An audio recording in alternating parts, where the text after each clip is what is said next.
Welcome to the 16th video on ancient Rome. In the next 3 videos, we are going to deal with the Samnite Wars. And the Samnite Wars really were the key wars in Rome's conquest of Italy. And whoever emerged the victor from that would be the major power in Italy. Now, in the last video, we ended up with that Gallic invasion of Rome. And Rome was, for the most part, utterly destroyed. But as we mentioned before, Rome was quite resilient, and they rebounded very quickly from that, in fact, and were able to actually use that as an opportunity to consolidate their hold on Latium. Now, as we said in the 380s BC, the Gauls retreated back north, but that's not the last we will hear of them, and the Gauls will make several return trips to Latium. But fortunately for Rome, the Romans learned from their disaster in 387 BC and built the Servian Wall around Rome. And that would pay huge dividends just 27 years later in 360 BC when the Gauls made another appearance. And there actually would be several more raids. They would come down in 360, 359, and even 349 BC. Now, even though Rome was quite secure behind their walls, the Roman citizens living outside the walls were absolutely terrified by the Gauls. But the Gauls, again, were just raiding, so they would retreat back up north. But they remained a constant menace to Rome for the next several centuries. It would take a man by the name of Julius Caesar 3 centuries later to defeat the Gauls. But in the meantime, a new threat emerged, the ancient Samnites. And there were 3 distinct wars with Samnium: the First Samnite War, the Second Samnite War, and the Third Samnite War. And as I said, this really was the key struggle in the early Roman Republic. Whoever won these series of wars would likely be the eventual master of Italy. And so we will spend the next 3 videos examining the Samnite Wars. And in this video, we will examine the First Samnite War. Now, the Samnite Wars lasted approximately from 343 BC to 290 BC. So it was a period that lasted almost 5 decades. And I always kind of like to examine what's going on outside of Italy, and especially in Greece. If we take a look at Greece, during this era, this was the time of Philip and Alexander the Great from Macedon. And during this time, Philip was busy overrunning the city-states in Greece, and Alexander, of course, was conquering the rest of the known world in the east. Now, whether Alexander had heard of Rome is debatable. Rome at this time was probably too small for Alexander to take note of. Now, it is known that Alexander had definitely heard of Carthage and probably had plans to invade Carthage. And Alexander certainly was young enough that had he conquered Carthage, there was undoubtedly the possibility that he would have run into Rome at this point. And so it's kind of tantalizing to think what would have happened had Alexander invaded Italy. So it's kind of one of those great what-ifs in history that never happened. Because as we know, Alexander died in 323 BC. In any event, I digress. Now, one point I want to make here is that if you take a look at that map on the right, you can see at this time Rome is surrounded by many different nations, many of which were hostile. And the 2 most serious threats at this time were the Samnites that you can see in the dark green and the Etruscans in red to the north. And as you can see, the Romans are kind of sandwiched between the Etruscans and the Samnites. And another point that I want to make is that even though these are called the Samnite Wars, these were not just Roman conflicts against Samnium. They also had to fight numerous other enemies during the Samnite Wars, including the Umbrians, the Etruscans, Campania, Latium, and many times they would be allies and then enemies in the next war. And so it requires some skillful management on Rome's side. They basically were able to fight most of these enemies individually until the Third Samnite War, when everybody gets together to fight against Rome, and basically they come together in one last attempt to stop the growth of Rome. But in the First Samnite War and the Second Samnite War, Rome was able pretty much to concentrate on their enemies individually. And so once again, it's not just Rome against the Samnites in the Samnite Wars. Rome is also fighting several other enemies during that time span. Now, the other point I wanted to make was that this really defined Rome's military, especially during the Second Samnite War, which we will get to in the next video. And if you remember back in the second video in the series when I talked about the Roman legion, it was during the Samnite Wars that the Romans tossed out the Greek-styled phalanx and adopted the maniple. And that would happen in the Second Samnite War. And as I mentioned, we will get to that in the next video. Now, before we get to the First Samnite War, let's actually examine the Samnites themselves for a few minutes here. Now, if we take a look at that map, you can see Samnium, and it's pretty much the southeast of Latium. And you will notice that they are right in the middle of the Apennine Mountains. And that was a mountain range that went right down the middle of Italy.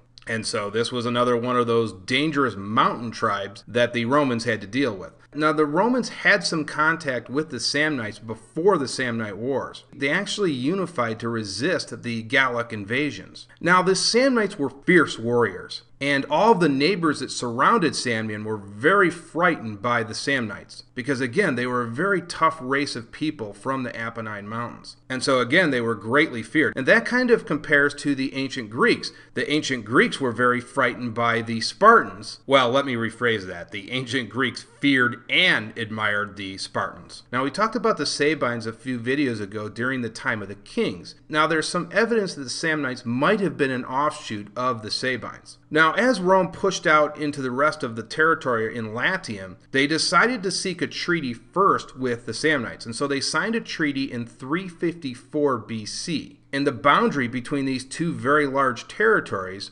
was the Liris River, which you can see right here. And so that was the boundary that separated the Latin League and Samnium. Now, one point I'd like to make here is that the Samnites were individual tribes, but during the times of major wars, they could band together and form an alliance under one military leader. Now, by themselves, these tribes were pretty formidable, but when you put them together in a confederation under one military leader, they were a major power in Italy, and in many respects, they were more powerful than Rome. So again, this would not be an easy struggle for the early Roman Republic. Now, that's a little bit different from the Etruscans to the north of Rome. They never really could band together to form an alliance the way Samnium did. The Etruscan city-states pretty much stayed independent of each other, and that allowed Rome to kind of pick off each Etruscan city one by one. And of course, we talked about the city of Veii in the last video. Okay, so let's move along here to the First Samnite War, which took place between 343 and 341 BC. Now, if you take a look at that map, that's a little bit easier to see the different regions here.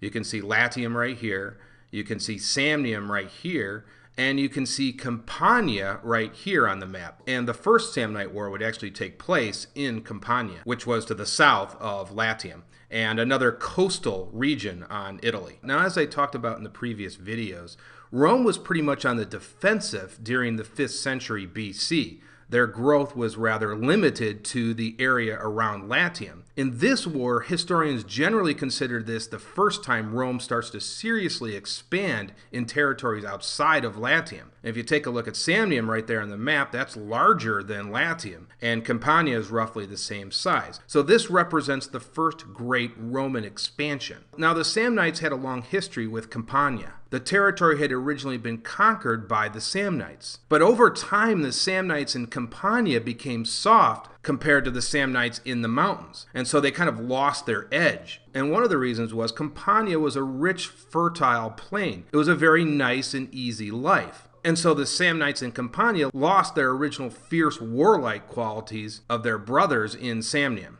Now, there was a quarrel between Samnium and Campania, and as a result, the Samnites invaded Campania and started laying waste to the entire region. Eventually, they laid siege to Capua. Now, Capua was the lead city in Campania, and with the ancient Samnites ravaging their territory, they looked to the other power in the region, Rome, and they asked Rome for help. Now, historians have debated exactly what Rome's intentions here were. Were they really interested in helping out Capua, or was this a serious effort at expansion? Well, I'll let you decide. In any event, according to Livy, the ancient Roman historian, the Romans relieved the siege at Capua, and then they place a garrison in Capua. And then something almost unheard of happens. The Roman garrison at Capua mutinies because they wanted a share of the war booty. Now, Livy will tell us that the innocent Roman soldiers were unused to the partying lifestyle that the Capuans led, and that sort of corrupted the Roman soldiers. Well, I'll let you guys decide what you want to believe there. In any event, though, it was a Roman mutiny, and this presented a real problem to have an entire army mutinying. Now, as a result of the disarray in the Roman army, the Latin League took that opportunity to revolt. Now Rome was in double jeopardy because they faced a serious threat from within. And so they quickly decided to sign a treaty with Samnium and end the First Samnite War. Now you might ask why the Samnites would do that. Well, one of the reasons is if you look on the map here, there's this city down here called Tarentum. Now that was a Greek colony, and they had been a long-term enemy with Samnium. And recently, some Spartan mercenaries had arrived in Tarentum. So the Samnites faced a problem here. They were kind of sandwiched between the Romans and Tarentum. So they didn't want to fight a war on two fronts. And so they decided to go ahead and accept that treaty from Rome so that they wouldn't face a dual threat. Now, the Roman Senate also decided to wisely deal with the Roman army. And so they basically passed a law that all war booty would essentially be split between the Roman soldiers. Now, with all of that in place, Rome had the opportunity to suppress the Latin League revolt. Now, you might ask, why did the Latin League revolt? Well, I think this compares very favorably to the Athenian dominance in the Delian League. And if you watch my ancient Greek series, you will remember that several of the cities feared the Athenian growth and began to see themselves as subjects rather than allies. And that's the same here with the Latin League. The Latin League began to fear the rise of Rome, and they saw themselves more as subjects rather than allies with Rome. And so they took this one last opportunity to revolt. And so there's sort of a reversal of all of the allies here. The Campanians joined the Volsci and the Latins and fight against Rome. But the Samnites, who were just at war with Rome, but recently had signed that treaty, decided to assist Rome in their struggle against the Latin League. And so you have this massive struggle that takes place that has been called the Great Latin War. And that took place roughly between 340 and 338 BC. Now the Romans and Samnite armies meet up in Samnium, and then they headed into Campania. And there they defeated a combined force of the Latins, Volsci, and Campanians